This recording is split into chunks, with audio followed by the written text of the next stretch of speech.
Under eye dark circles, I know जब हमें हमारे बच्चों के आईज के नीचे डार्क सर्कल्स नज़र आते हैं तो कितना स्ट्रेस हो जाता है, और कितना स्ट्रेस सोचो हो जाता होगा बच्चे को खुद को जब वो अपने आप को मिरर में देखता होगा।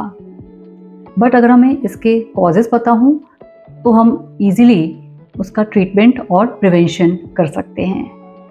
इस वीडियो में हम आज यही डिस्कस करेंगे कि अंडर आई डार्क सर्कल्स के क्या कॉजेज़ होते हैं और कैसे हम इसे प्रिवेंट कर सकते हैं एंड कैसे हम इसे ट्रीट कर सकते हैं।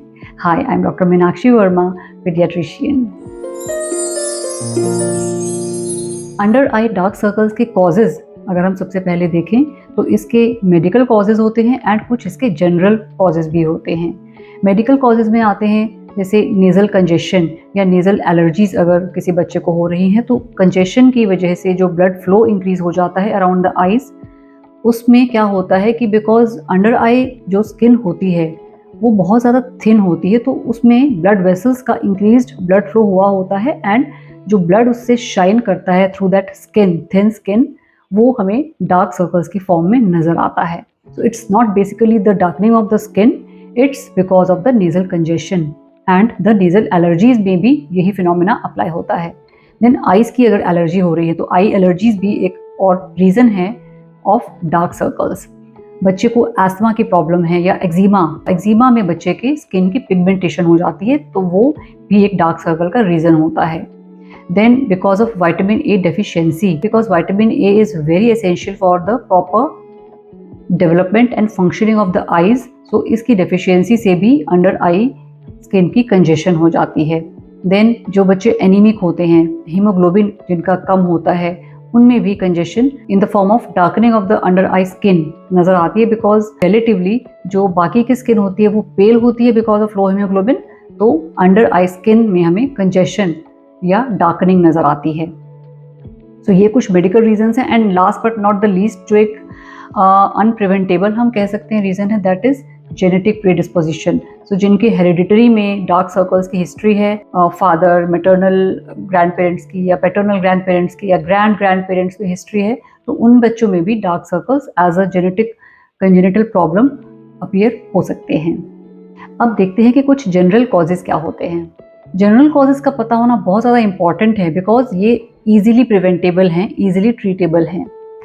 जनरल रीजंस में सबसे पहले आता है prolonged sun exposure.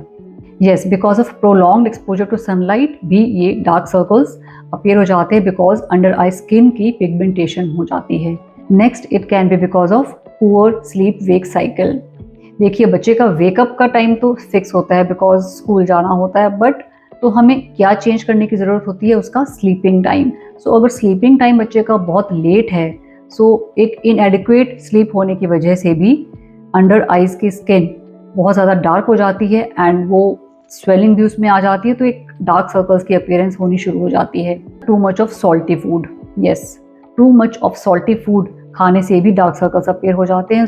Next reason है poor water intake. Yes, water की कमी से भी स्किन की डिहाइड्रेशन हो जाती है और इस एरिया में पिगमेंटेशन हो जाती है। नेक्स्ट है एक बहुत ही कॉमन और बहुत ही इंपॉर्टेंट रीज़न डार्क सर्कल्स का, वो है फ्रीक्वेंट रबिंग ऑफ आइज़। जो बच्चे फ्रीक्वेंटली आइज़ को रब करते हैं उनमें भी ये स्किन की केराटोसिस हो जाती है, थिकनिंग हो जाती है और ये पिगमेंटेशन हो जाती है यहाँ की।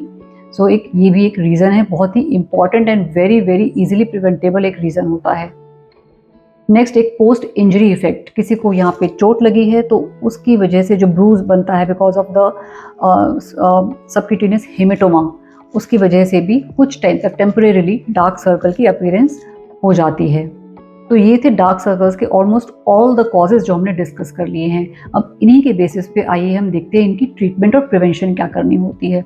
सबसे पहले हम लेते हैं जनरल कॉजेज़ के अकॉर्डिंगली हमें क्या प्रिवेंट करना है और कैसे इसको ट्रीट करना है। Like sun exposure. अब सन एक्सपोजर तो होगा, उसको तो हम प्रिवेंट नहीं कर सकते, तो हम क्या चीज़ कर सकते हैं इसका ट्रीटमेंट में?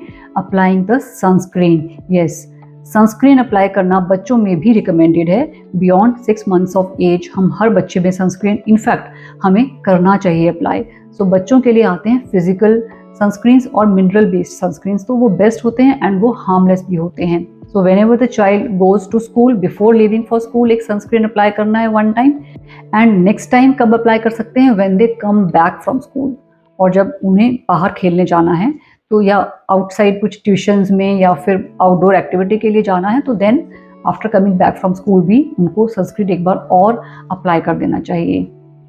नेक्स्ट कॉज हमने क्या देखा था, too much of salty food. So we should avoid the all the junk foods, yes, fried salty burgers, pizzas, chips जो होते हैं सॉल्टी बहुत ज़्यादा, देन सॉल्टी बटर, जो येलो बटर आता है मार्केट में स्टडेड विद सॉल्ट, वो भी अवॉइड करना चाहिए। नेक्स्ट कॉज हमने क्या डिस्कस किया था, frequent rubbing of eyes.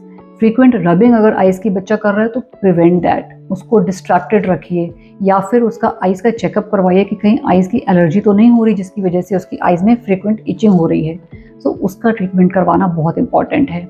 Next to most important causes जो रह गए, that is poor water intake and poor sleep hygiene.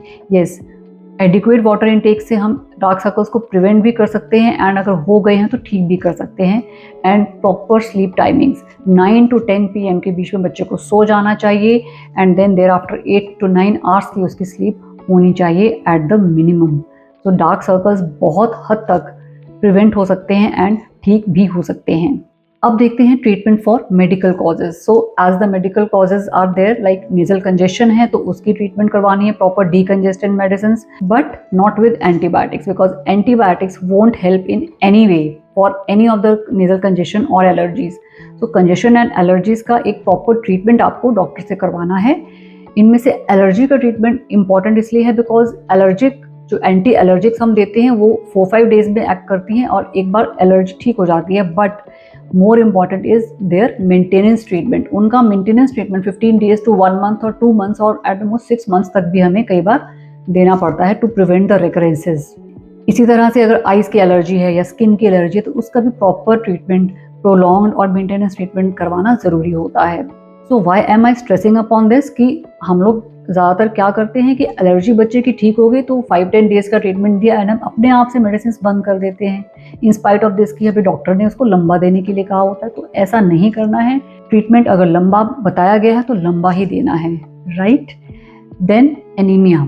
Anaemia is also one of the causes of dark circles in children, in fact in adults as well. So anaemia का proper treatment with proper iron supplements, और अगर iron supplement से ठीक नहीं हो रहा है तो एनीमिया का प्रॉपर इवैल्यूएशन करवाना ज़रूरी होता है।